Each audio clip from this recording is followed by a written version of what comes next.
Hello बच्चों, let us learn next two lesson. कल हमने 2 क्वेश्चन किए थे ना। आज अगले 2 क्वेश्चन करते हैं। शारीरिक शिक्षा सामाजिक मूल्यों को किस प्रकार बढ़ाती है। शारीरिक शिक्षा जो फिजिकल एजुकेशन है वो समाज में किस प्रकार अच्छा योगदान देती है। सहानुभूतिपूर्ण व्यवहार, सहनशीलता और धैर्यता। धैर्य मतलब धीरज भाई। कई बार क्या होता है, हम कुछ पाना चाहते हैं, पाते नहीं हैं, गुस्सा आ जाता है कई बच्चों को। कई को गुस्सा नहीं आता, भी अब क्यों नहीं मिला, कोई बात नहीं, फिर प्रयास करते हैं। इसे बोलते हैं पेशेंस, धैर्य। तो ये शारीरिक शिक्षा से हमें कैसे मिलता है। धनात्मक मतलब पॉजिटिविटी भी, मतलब हर समय अच्छा सोचने की भावना। ये शारीरिक शिक्षा में ज्ञान देती है। कैसे देती है वो बताना है अपने को भी इस प्रश्न में। शारीरिक शिक्षा सहानुभूति में व्यवहार, सहनशीलता, सहयोग में धैर्यता बढ़ाने में किस प्रकार आवश्यक है। तो उत्तर है शारीरिक शिक्षा का सामाजिकरण में बहुत महत्वपूर्ण योगदान है। खिलाड़ी खेल के दौरान खेल के नियमों का पालन करता है, खेल में टीम के बाकी सदस्यों को सहयोग देता है और जीत हार को बराबर समझकर अच्छे खेल का प्रदर्शन करता है। उसमें समाज के आवश्यक गुण विकसित होते हैं। शारीरिक शिक्षा का मुख्य उद्देश्य खिलाड़ी या व्यक्ति में ऐसे सामाजिक मूल्यों को विकसित करना है जिससे समाज में रहते हुए वह सफलता से जीवन यापन करते हुए जीवन का पूरा आनंद उठा सके। शारीरिक शिक्षा के माध्यम से निम्नलिखित सामाजिक गुणों या मूल्यों को उन्नत या प्रोत्साहित मतलब आगे बढ़ाया जा सकता है। मतलब शारीरिक शिक्षा से हमारे अंदर क्या क्या गुण आते हैं। व्यवहार में परिवर्तन। खेल या शारीरिक शिक्षा मनुष्य के व्यवहार में परिवर्तन लाती है। खेल मनुष्य की बुरी प्रवृत्तियों को बाहर निकालकर उसमें सहयोग, अनुशासन, नियमों का पालन करना और बड़ों का कहना मानना आदि गुण विकसित करते हैं। खेलों द्वारा व्यवहार में आए परिवर्तन जीवन के साथ साथ चलते हैं। कि हम जो खेल खेलते हैं, खेल का नियम होता है, अभी कोच बड़ा होता है, माननी पड़ती है, सबके सामने होते हैं तो बुरा व्यवहार नहीं कर सकते। तो इससे हमारे अंदर अच्छी प्रवृत्ति आती है, हमारा व्यवहार शुद्ध हो जाता है, बढ़िया जाता है और ये व्यवहार फिर आखिर समाज में काम आएगा। फिर जो आदमी धीरे धीरे हर रोज़ अच्छे व्यवहार का आदी हो जाएगा, अच्छा व्यवहार करेगा तो समाज में फिर अच्छा व्यवहार आएगा। त्याग की भावना। शारीरिक शिक्षा से त्याग की भावना पैदा होती है। खेलों में कई तरह की मुश्किलें आती हैं। खिलाड़ी अपनी मुश्किल को भूलकर टीम की खातिर बड़े से बड़ा त्याग करने के लिए तैयार हो जाते हैं। इस तरह खिलाड़ी में त्याग की भावना पैदा होने के कारण वह समाज के दूसरे सदस्यों के प्रति हमदर्दी का व्यवहार रखता है। फिर खेल में कई बार जैसे फुटबॉल खेलते हैं, अभी पूरे ग्राउंड में एक बंदा फुटबॉल लेकर चलता है और जब गोल करने का समय आता है तो उसे पास देना पड़ता है किसी और को, और गोल का नाम किसी और के नाम लिखा जाता है कि गोल इसने किया है। मेहनत किसी ने की, गोल इसने किया। तो टीम के लिए कई बार ऐसा त्याग करना पड़ता है। तो ये त्याग की भावना भी समाज के लिए बहुत अच्छी होती है, क्योंकि हम अपने से ज़्यादा दूसरे को महत्व देंगे तो हमें बुराइयाँ ही नहीं रहेंगी, तो समाज अच्छा बनेगा ना। तो शारीरिक शिक्षा समाज में समरसता लाती है भी। तालमेल की भावना। अब खेल मिलकर खेलना पड़ता है। अब एक अपना खेल खेले, एक अपना खेल खेले तो क्या हम जीत पाएंगे। अब फुटबॉल की टीम में 11 खिलाड़ी हैं, हॉकी की टीम में 11 खिलाड़ी हैं, क्रिकेट में 11 खिलाड़ी हैं। एक अच्छा खेल जाए, 10 अच्छा ना खेले तो क्या जीत जाएंगे। मिल के खेलेंगे तो जीतेंगे ना। तो तालमेल की भावना आती है। अब यही तालमेल की भावना जो ग्राउंड में है वो फिर हम अपने जीवन में भी करेंगे तो समाज में एक अच्छी भावना पैदा होती है, एक अच्छा समाज पैदा होता है। सहानुभूतिपूर्ण व्यवहार में वृद्धि। सहानुभूतिपूर्ण, अब कोई हार जाता है तो दूसरी टीम एक बार तो खुश होती है, लेकिन बाद में सब एक दूसरे को विश करते हैं, सांत्वना देते हैं, कोई बात नहीं भाई अगली बार अच्छा खेलना, ऐसा बोलते हैं। किसी को चोट लग जाए तो सब उसकी हेल्प करते हैं। कोई खिलाड़ी ग्राउंड में घायल हो जाता है तो क्या मदद नहीं करते। तो एक दूसरे में हम सिंपैथी दिखाते हैं, सहानुभूति दिखाते हैं, एक दूसरे का सहयोग करने का प्रयास करते हैं। सहनशीलता में धैर्यता में वृद्धि। सहनशीलता, जैसे मैंने बताया था अभी आपको, धैर्यता क्या होती है कि जब हम कुछ पाने का प्रयास करते हैं और हमें नहीं मिलता है तो कई बच्चों को गुस्सा आ जाता है, कई को नहीं आता, नहीं आता, ये धैर्यता है अभी भी। अब की बार नहीं मिला हमें, अगली बार मिल जाएगा, क्या हुआ, अगली बार मिल जाएगा, फिर कोशिश करेंगे और अच्छी कोशिश करेंगे। तो ये होती है सहनशीलता और धैर्यता भी, सब में होनी चाहिए ये सहनशीलता और धैर्यता। लक्ष्य पाने के लिए सबसे बड़े गुण है ये सहनशीलता और धैर्यता। कभी भी लगनशीलता न छोड़े, और लगनशीलता वो नहीं छोड़ेगा जिसमें सहनशीलता और धैर्यता होगी। अनुशासन की भावना, अगर नियमों का पालन करना, ये होती है अनुशासन की भावना। हम खेल खेलते हैं तो नियमों के हिसाब से खेलने पड़ते हैं, यानी अनुशासन का पालन करना पड़ता है। अब खेल ग्राउंड में अनुशासन करते करते हम जीवन में भी अनुशासनमय हो जाते हैं और समाज एक अनुशासित समाज बन जाता है। सहयोग की भावना, मिलके खेलते हैं भी, ये सहयोग है।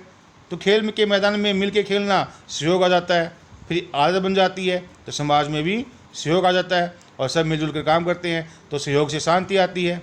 सहयोग, त्याग, अनुशासन, सहनशीलता, इनसे शांति आती है भी, और समाज के भले के लिए इससे बड़ा गुण कोई है ही नहीं। चरित्र निर्माण में सहायक, और ये अच्छे गुण आना, ये सहनशीलता, ये त्याग, ये सहानुभूति, ये अनुशासन की भावना, ये सहयोग की भावना, ये सब क्या है? अच्छे गुण हैं। इनसे चरित्र बनता है। तो ये जो खेल कूद है, शारीरिक शिक्षा है और चरित्र निर्माण में बहुत सहायक है। सामूहिक उत्तरदायित्व, मतलब पूरे समूह का उत्तरदायित्व बनता है। अभी मेरा काम ये है, मेरा काम ये है। अब गोलकीपर गोलकीपिंग का काम करता है, फॉरवर्ड का काम करता है, और फील्डर का काम करता है, बैट्समैन का काम करता है। तो सामूहिक भावना आती है अभी कि मेरा काम ये है, उस काम को तल्लीनता से करता है अभी। अब सामूहिक भावना खेल के मैदान में आती है, वही सामूहिक भावना समाज में आ जाती है, तो समाज एक अच्छा समाज बन जाता है। तो शारीरिक शिक्षा समाजीकरण के लिए बहुत ज़रूरी है। इस प्रश्न का भाव यही था। नेक्स्ट क्वेश्चन,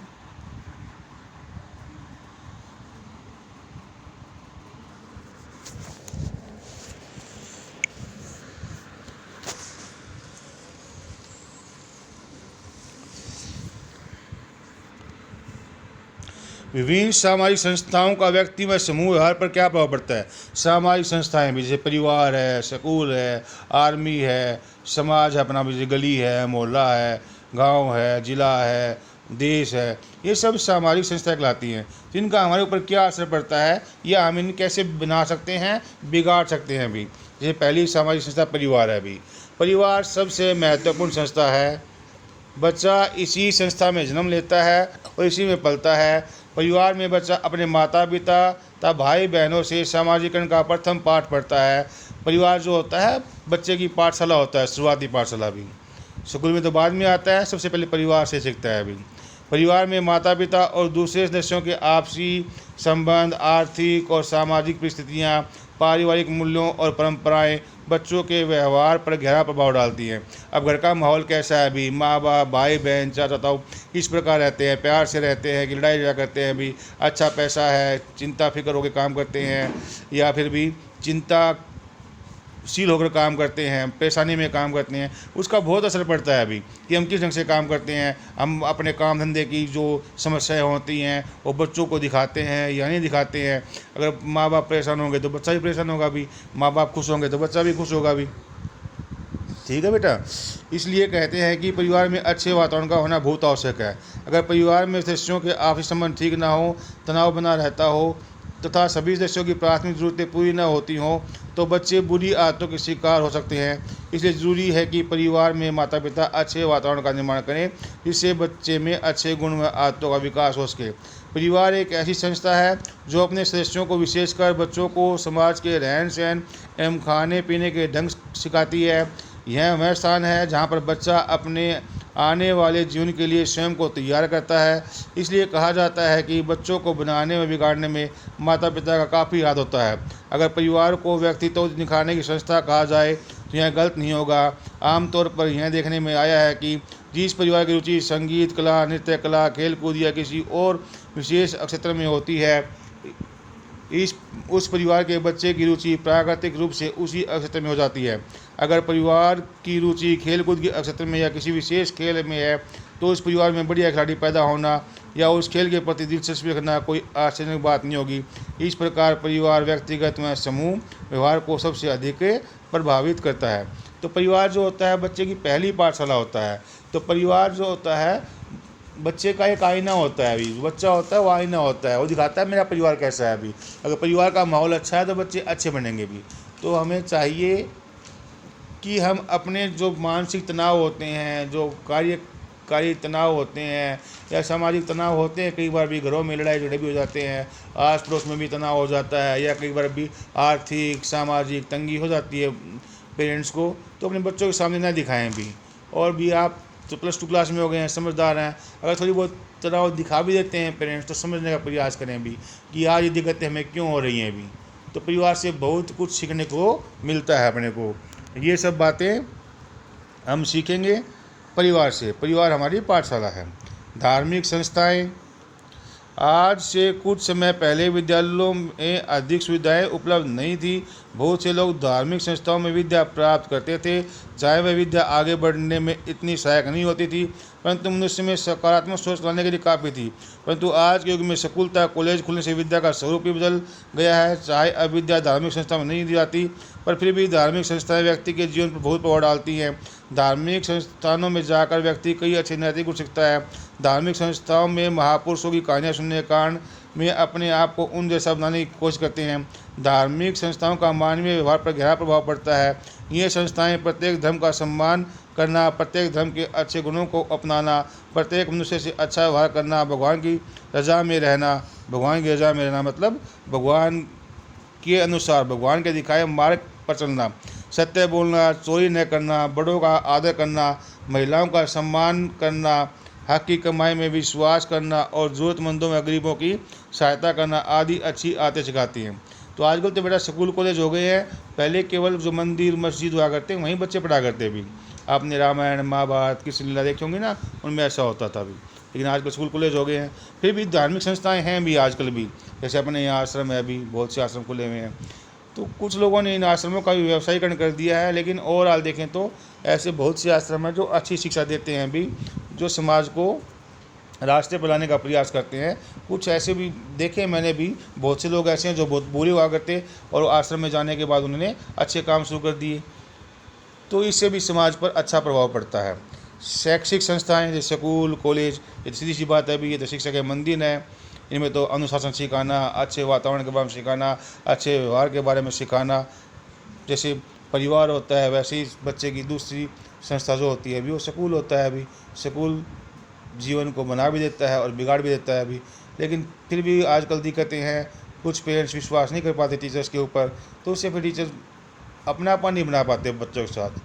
अतः बच्चों स्कूल के प्रति अपनापन बनाओ, अध्यापकों के प्रति अपनापन बनाओ, क्योंकि जो अध्यापक होते हैं वो कभी किसी बच्चे का बुरा नहीं चाहते। बेटा विश्वास करो, आपके बुरे में हमारा बुरा है, आपके भले में हमारा भला है, तो बताओ हम अपना बुरा क्यों करेंगे? समझ रहे हो ना? तो शैक्षिक संस्थाएं समाज को बनाने के लिए सबसे बड़ी नींव का पत्थर है अभी। समुदाय या समूह, समाज जैसे गली मोहल्ला, अपना परिवार भी, तो इसका ही बहुत फर्क पड़ता है अभी हम किस गली में रहते हैं, किस मोहल्ले में रहते हैं। अच्छे मोहल्ले में रहते हैं, अच्छे लोगों के बीच रहते हैं, तो ढंग से आगे बढ़ेंगे। और भी हर रोज़ लड़ाई झगड़ा होता है, शराब पी के लोग आते हैं, डीजे बजता है, लाउड स्पीकर बजते हैं, तो वहाँ पर तनाव होता है, परेशानी होती है। तो अच्छे समुदाय में रहना चाहिए। तो समुदाय और समूह का भी बहुत फ़र्क पड़ता है।